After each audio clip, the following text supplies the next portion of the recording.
Сегодня у нас выпечка без дрожжей. Приготовим из теста на кефире мягкие воздушные булочки к завтраку за 30 минут. Также из такого теста покажу, как испечь идеальный вкусный хлеб.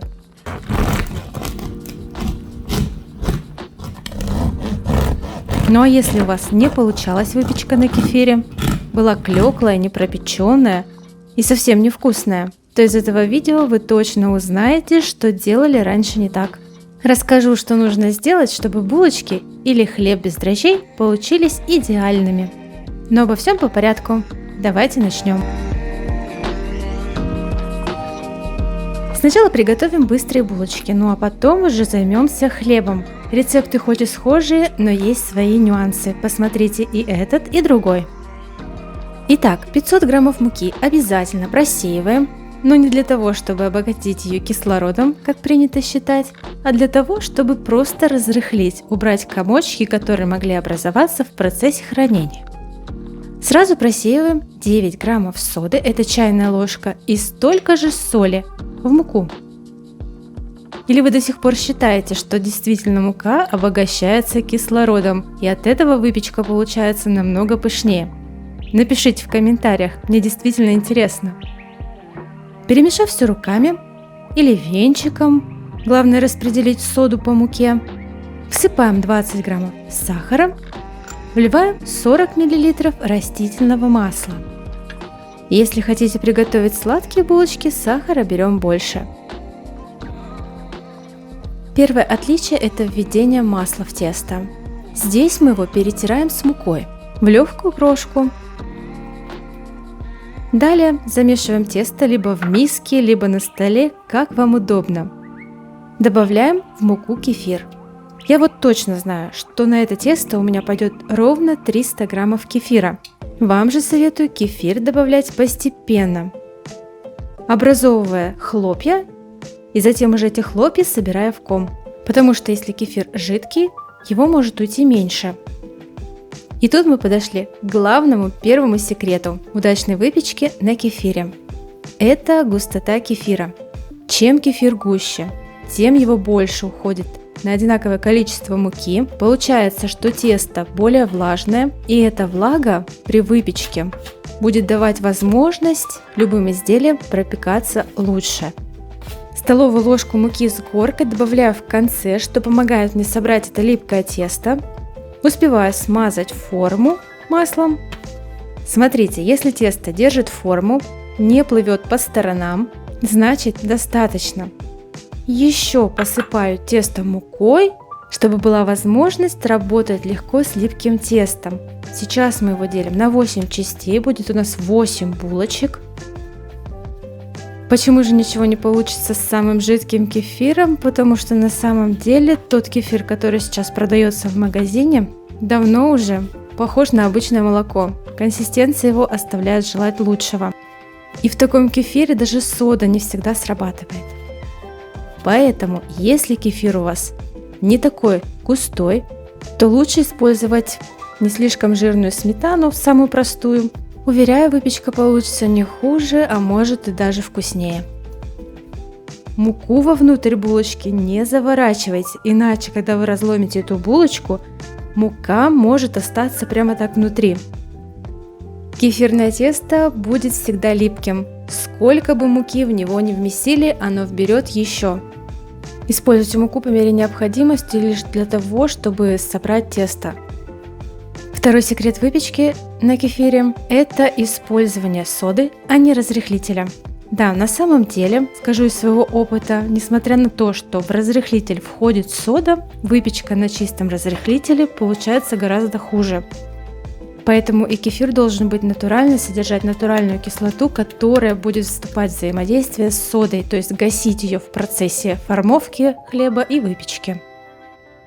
Булочек у нас получилось 8, примерно одинакового размера, я не стала их взвешивать. Теперь, чтобы сверху не была мука и чтобы получить хрустящую корочку, каждую булочку еще раз округлим, смазывая обильно маслом. Третий секрет удачного теста на кефире. Из такого теста необходимо сразу делать либо булочки, либо пирожки, но после того, как вы сделали изделие, необходимо дать постоять им перед тем, как запекать. 10-20 минут, в зависимости от размера. Пока булочки у нас в разогретой духовке, сделаем к ним укропно-чесночную заливку, как для пампушек. Но это на тот случай, если у вас не сладкий вариант, как у нас. Мелко нарубим зелень, плюс зубчик чеснока, плюс масло.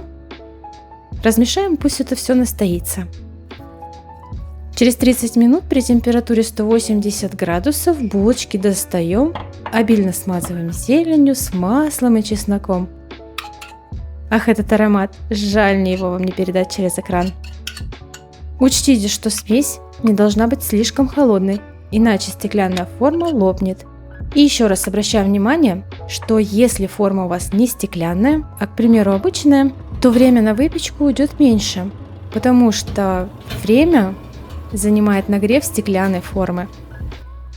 Еще 5-7 минут, и теперь уже аромат на весь дом. Булочкам даем остыть. Наконец-то попробуем. Четвертый секрет – это использовать муку с содержанием белка не менее чем 10,5 граммов на 100 граммов муки. Когда белок 9, к примеру, тесто получается жидкое. Вам придется добавить больше муки на то же количество кефира и, соответственно, лишить влажности само тесто. Такое тесто будет хуже пропекаться. Вы только взгляните на их нежную структуру. Мягкие, вкусные, идеальные. После остывания они, конечно, станут немного плотнее, но это ничуть не отразится на их вкусе. Советую приготовить, у вас должно все получиться. Ну а теперь расскажу о тонкостях приготовления хлеба из кефирного теста без дрожжей. Здесь муку смешиваю сразу, но на 500 граммов муки я беру уже по 5 граммов соды и соли, а не по 9. По желанию всыпаем любые семена, сахар не нужен.